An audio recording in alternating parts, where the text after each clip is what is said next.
السلام علیکم ورحمۃ اللہ وبرکاتہ۔ تمام تعریفیں اللہ تعالیٰ کے لیے ہیں جو بہت ہی مہربان نہایت رحم کرنے والا ہے۔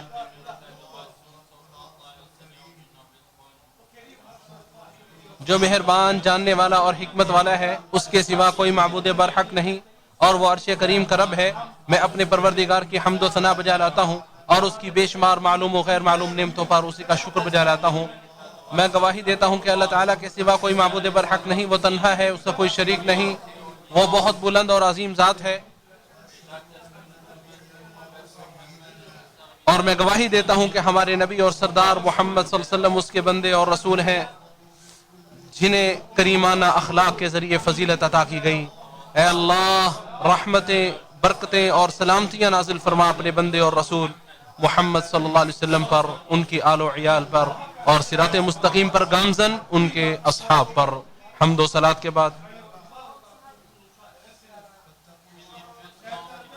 اللہ تعالیٰ سے ڈرو جیسے اس سے ڈرنے کا حق ہے، تو تم خیرات کے حصول میں کامیاب و کامران ہو جاؤ گے اور مہلک گناہوں اور برائیوں سے نجات پا جاؤ گے۔ اللہ کے بندو،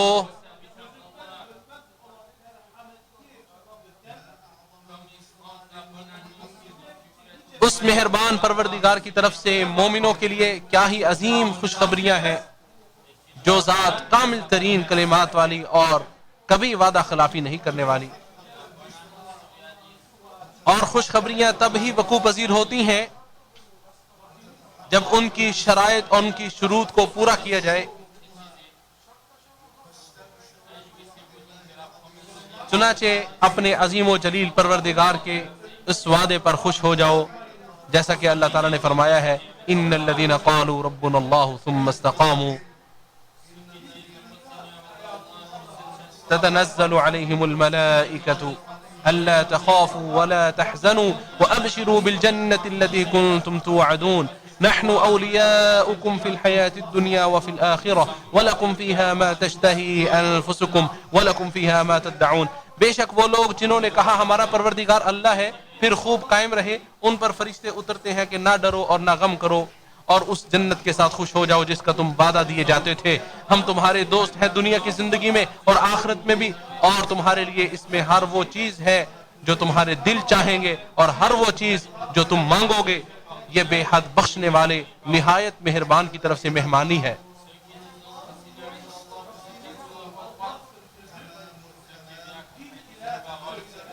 جن لوگوں نے کہا ہمارا پروردگار اللہ ہے، پھر اس پر خوب قائم رہے، ڈٹے رہے، تو اس کے نتیجے میں ان پر رحمت کے فرشتے اترتے ہیں۔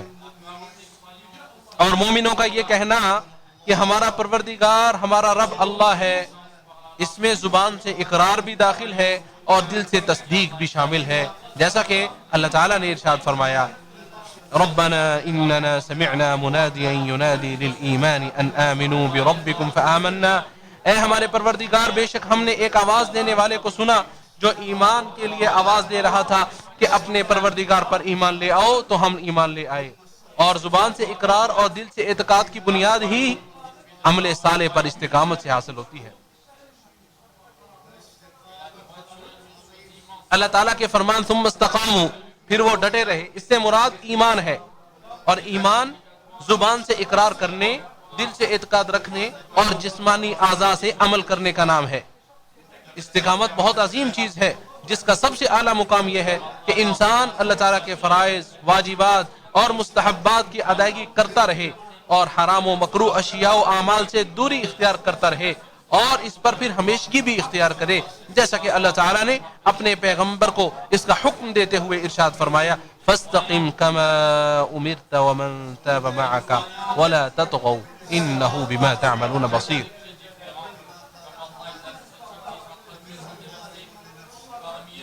بس تو ثابت قدم رہے جیسے تجھے حکم دیا گیا، اور وہ لوگ بھی جنہوں نے تیرے ساتھ توبہ کی ہے، اور حد سے مت بڑھو، بے شک وہ جو کچھ تم کرتے ہو اسے خوب دیکھنے والا۔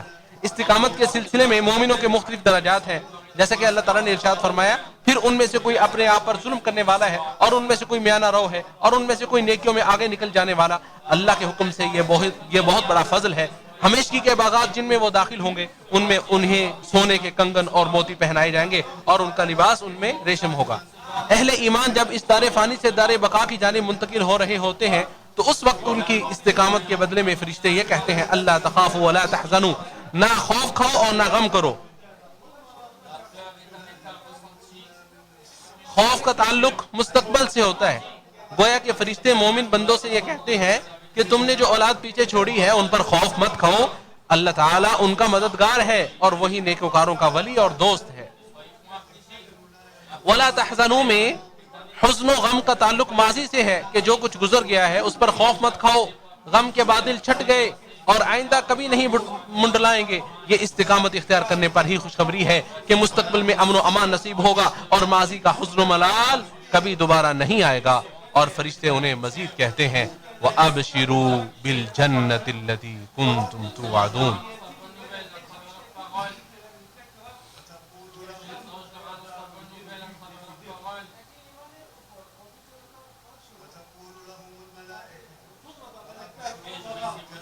کہ اس جنت کے ساتھ خوش ہو جاؤ جس کا تم وعدہ دیے جاتے تھے۔ اور ارشاد باری تعالیٰ ہے ان اللہ لا یخلف المیعاد، بے شک اللہ تعالیٰ وعدہ خلافی کرنے والا نہیں ہے۔ اور جنت میں ایسی ایسی نعمتیں ہیں جنہیں نہ کسی آنکھ نے دیکھا اور نہ کسی کان نے سنا ہوگا اور نہ ہی کسی ابن آدم کے دل میں ان کا تصور تک آیا ہوگا۔ صحیح بخاری میں روایت موجود ہے۔ ارشاد باری تعالیٰ ہے نحن اولیاؤکم فی الحیاۃ الدنیا وفی الآخرہ، ہم تمہارے دوست ہیں دنیا کی زندگی میں بھی اور آخرت میں بھی۔ دنیا میں فرشتے مومنوں کے دوست ہیں، ان کی تائید و نصرت کرتے ہیں، جیسا کہ ارشاد باری تعالیٰ ہے اذ یوحی ربک الی الملائکۃ فانی معکم فثبتوا الذین آمنوا، جب تیرا پروردگار فرشتوں کی طرف وحی کر رہا تھا کہ بے شک میں تمہارے ساتھ ہوں، بس تم ان لوگوں کو جمائے رکھو، انہیں ثابت قدم رکھو جو ایمان لائے ہیں۔ فرشتے ایک مومن کو اطمینان اور تسلی دیتے رہتے ہیں تاکہ وہ اللہ تعالیٰ کے وعدوں کی تصدیق کرتا رہے اور وہ ایک مسلمان سے شیطانی وسوسوں کو دور کرتے رہتے ہیں، جیسا کہ عبداللہ بن مسعود رضی اللہ تعالی عنہ سے مروی ہے کہ رسول اللہ صلی اللہ علیہ وسلم نے ارشاد فرمایا شیطان ابن آدم کے دل میں وسوسہ ڈالتا ہے اور فرشتہ بھی خیال ڈالتا ہے، جبکہ شیطان تو شر کے متعلق اور حق کو جھٹلانے کا وعدہ دیتا ہے اور فرشتہ خیر اور تصدیق کے حق کا وعدہ دیتا ہے۔ اسے امام ترمذی نے اپنی جامع میں روایت کیا ہے۔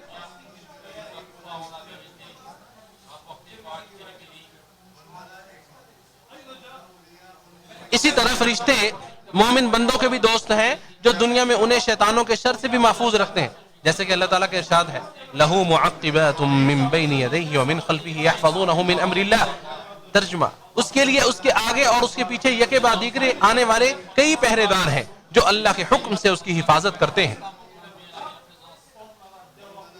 اسی طرح فرشتے مومن بندوں کے دوست ہیں جو دنیا میں ہر خیر و نیکی کے کام انجام دینے میں ہمیشہ مومن بندے کے ساتھ ہوتے ہیں، اور اسی طرح آخرت میں بھی وہ ان کے دوست ہوں گے، جیسا کہ اللہ تعالیٰ کا ارشاد ہے وَالْمَلَائِكَةُ يَدْخُلُونَ عَلَيْهِم مِّن كُلِّ بَابٍ سَلَامٌ عَلَيْكُمْ بِمَا صَبَرْتُمْ فَنِعْمَ عُقْبَى الدَّارِ، اور فرشتے ہر دروازے میں سے ان پر داخل ہوں گے، سلام ہو تم پر اس کے بدلے میں جو تم نے صبر کیا، سو اچھا ہے اس گھر کا انجام۔ اللہ تعالیٰ کے حکم سے فرشتوں کے ذریعے مومنوں کے لیے بشارتیں یکے بعد دیگرے آتی رہتی ہیں اور ایک دوسرے سے بڑھ کر آتی ہیں۔ اس آیت میں ان کے لیے آخری بشارت یہ بیان کی گئی ہے وَلَكُمْ فِيهَا مَا تَشْتَهِي أَنفُسُكُمْ وَلَكُمْ فِيهَا مَا تَدَّعُونَ نُزُلًا مِّن غَفُورٍ رَّحِيمٍ، اور بہشت میں تمہارے لیے ہر وہ چیز موجود ہے جس کو تمہارا دل چاہے اور تم جو وہاں مانگو گے وہی ملے گا، بخشنے والے نہایت رحم کرنے والے کی طرف سے یہ مہمانی ہے۔ یعنی آپ کے لیے جنت میں ہر وہ چیز میسر ہوگی جس کی آپ خواہش کریں گے، بلکہ خواہش و امید سے زیادہ آپ کو ہر وہ چیز ملے گی، ہر آپ کی فرمائش پوری ہوگی جس کی آپ فرمائش کریں گے۔ یہ گناہوں کو بخشنے والے اور مومنوں پر رحم کرنے والے پروردگار کی جانب سے مہمان نوازی ہے۔ عربی زبان میں نزل اس کو کھانے کو کہتے ہیں جو بطور خاص مہمانوں کے لیے تیار کیا جاتا ہے۔ اسی سے ملتی جلتی ایک آیت اللہ تعالیٰ کا یہ فرمان بھی ہے ان الذين قالوا ربنا الله ثم استقاموا فلا خوف عليهم ولا هم يحزنون اولئك اصحاب الجنة خالدين فيها جزاء بما كانوا يعملون، بے شک جنہوں نے کہا کہ ہمارا پروردگار اللہ ہے پھر اسی پر جمے رہے، بس ان پر نہ کوئی خوف ہے اور نہ وہ غمگین ہوں گے، یہی بہشتی ہیں، یہی جنتی ہیں، ان میں ہمیشہ رہیں گے۔ ان کے اعمال کے بدلے میں جو وہ کیا کرتے تھے. نبی کریم صلی اللہ علیہ وسلم کی بڑی بڑی ہدایات و تعلیمات میں سے ایک وہ عظیم وصیت ہے جو در حقیقت پورے دین پر مشتمل ہے. آپ صلی اللہ علیہ وسلم کا سفیان بن عبداللہ صحابی رسول سے یہ کہنا، یہ فرمانا کہ کہو میں اللہ پر ایمان لے آیا اور اس پر ثابت قدم رہو، استقامت اختیار کرو. اسے امام مسلم نے روایت کیا ہے. ایک مسلمان کے لیے کیا ہی اچھا ہے کہ وہ نیک کاموں کو انجام دینے کے بعد ان عظیم آیتوں کو ہمیشہ یاد رکھے، اللہ تعالیٰ سے خیر کی امید رکھتے ہوئے اور اس سے ڈرتے ہوئے، تاکہ اللہ تعالیٰ اس پر رحم کرے اور اسے اپنے عذاب سے بچا لے. مسلمان اپنے عمل میں استقامت اختیار کرنے کے اعتبار سے الگ الگ درجے میں ہوتے ہیں.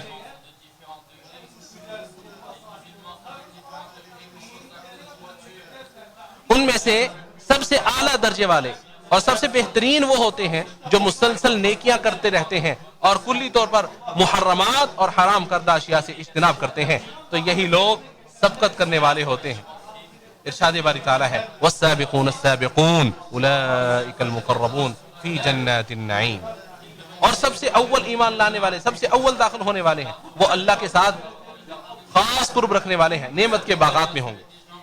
اس درجہ سے نیچے ان لوگوں کا درجہ ہے جو نیک کام کرتے ہیں، پھر ان سے بعض گناہ کے کام سرزد ہو جاتے ہیں اور پھر گناہ کے بعد وہ نیک و اچھے کام کر لیتے ہیں. ارشاد باری تعالیٰ ہے وَأَقِمِ الصَّلَاةَ طَرَفَيِ النَّهَارِ وَزُلَفًا مِّنَ اللَّيْلِ إِنَّ الْحَسَنَاتِ يُذْهِبْنَ السَّيِّئَاتِ ذَلِكَ ذِكْرَىٰ لِلذَّاكِرِينَ. اور دن دونوں اطراف میں اور رات کے کچھ حصے میں نماز قائم کیا کر، بے شک نیکیاں برائیوں کو دور کر دیتی ہیں. یہ نصیحت حاصل کرنے والوں کے لیے نصیحت ہے.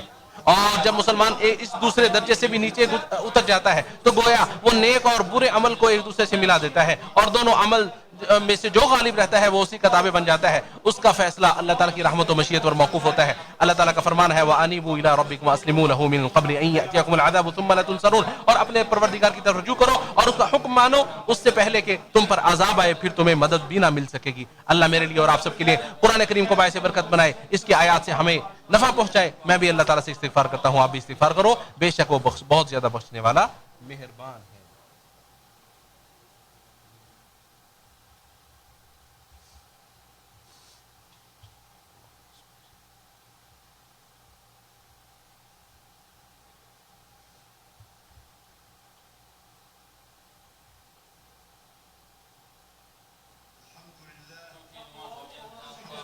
تمام تعریفیں اللہ تعالیٰ کے لیے ہیں جو متقی لوگوں کو عزت بخشتا ہے اور خواہشات کے پیچھے چلنے والوں کو ذلیل و رسوا کر دیتا ہے. اور میں گواہی دیتا ہوں کہ اللہ تعالیٰ کے سوا کوئی معبود برحق نہیں، اسی کے لیے اچھے اچھے نام اور بلند ترین صفات ہیں. اور میں گواہی دیتا ہوں ہمارے نبی و سردار محمد صلی اللہ علیہ وسلم اس کے بندے اور برگزیدہ رسول ہیں. اے اللہ تو اپنے بندے اور رسول محمد صلی اللہ علیہ وسلم، ان کی آل اور تمام صحابہ کرام پر درود و سلام اور برکت نازل فرما. حمد و صلات کے بعد لوگوں، اللہ تعالیٰ کے پسندیدہ کام انجام دے کر اللہ تعالیٰ سے ڈرو اور اس کے حرام کردہ کاموں سے دور رہ کر اس کا تقوی اختیار کرو، تو اس کی خوشنودی اور جنت تم حاصل کرنے میں کامیاب ہو جاؤ گے. اللہ تعالیٰ کا ارشاد ہے من جاء بالحسنة فله عشر امثالها ومن جاء بالسيئة فلا يجزى الا مثلها وهم لا يظلمون.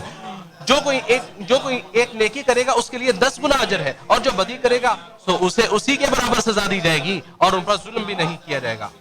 یہ آیت اس بات کی دلیل ہے کہ جو کوئی نیک عمل کرے اور ان اعمال کو ضائع کرنے والے امور سے بچاؤ اختیار کرے تو اسے اس پر 10 گنا ثواب ملتا ہے. لہٰذا آپ خیر و بھلائی کے کاموں کو انجام دیں، حرام کردہ کاموں سے اجتناب کریں اور نبی کریم صلی اللہ علیہ وسلم کی اس وصیت پر عمل کریں کہ آپ نے فرمایا تم جہاں کہیں بھی ہو اللہ تعالیٰ سے ڈرتے رہا کرو، اور کوئی گناہ اگر سرزد ہو جائے گناہ کے بعد نیکی کر لیا کرو جو اسے مٹا دے گی، اور لوگوں سے حسن اخلاق سے پیش آیا کرو. اسے امام احمد نے اپنی مسند میں اور امام ترمذی نے اپنی جامع میں روایت کیا ہے.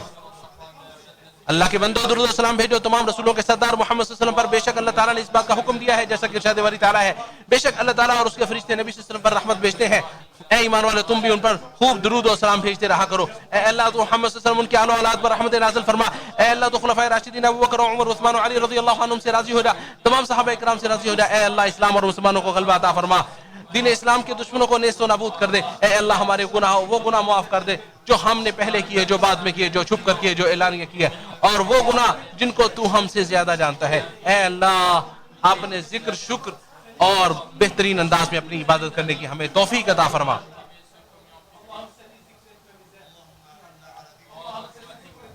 اے اللہ تمام معاملات میں ہمارا انجام بہترین فرما. دنیا کی رسوائی اور آخرت کے عذاب سے ہمیں بچا لے۔ اے اللہ ہم تجھ سے ہر طرح کی بھلائی کا سوال کرتے ہیں، جلد وصول ہونے والی ہو یا دیر سے ملنے والی ہو، جس کو ہم جانتے ہیں یا نہیں جانتے ہیں، اور ہر برائی سے ہم تیری پناہ چاہتے ہیں، جلدی آنے والی ہو یا دیر سے، جسے ہم جانتے ہیں یا نہیں جانتے۔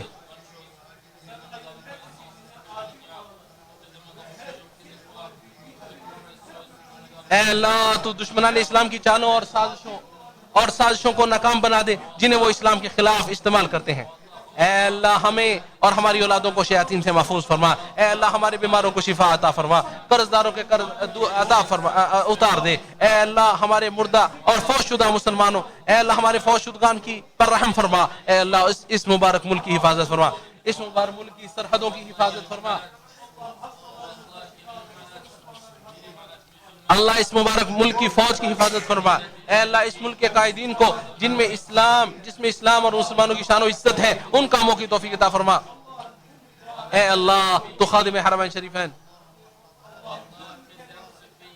اے اللہ تو خادم حرمین شریفین کو ہر اس کام کی توفیق دے جس سے تو پسند کرتا ہے اور جس سے تو راضی ہوتا ہے اور جس میں خیر و بھلائی مضمر ہے، اور ہر نیک کام میں ان کی مدد فرما، اور ان کے ذریعے تو اپنے دین کی مدد فرما، اور انہیں صحت و عافیت عطا فرما۔ اے اللہ تو ولی عہد کو ہر اس کام کی توفیق دے جس سے تو پسند کرتا ہے اور جس سے تو راضی ہوتا ہے اور جس میں خیر و بھلائی مضمر ہے۔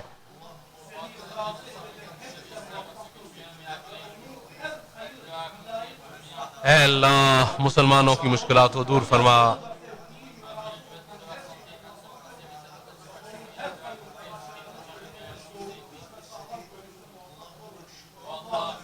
اے اللہ مسلمانوں کی مشکلات دور فرما، فلسطین کے مسلمانوں کی مشکلات کو بھی دور فرما۔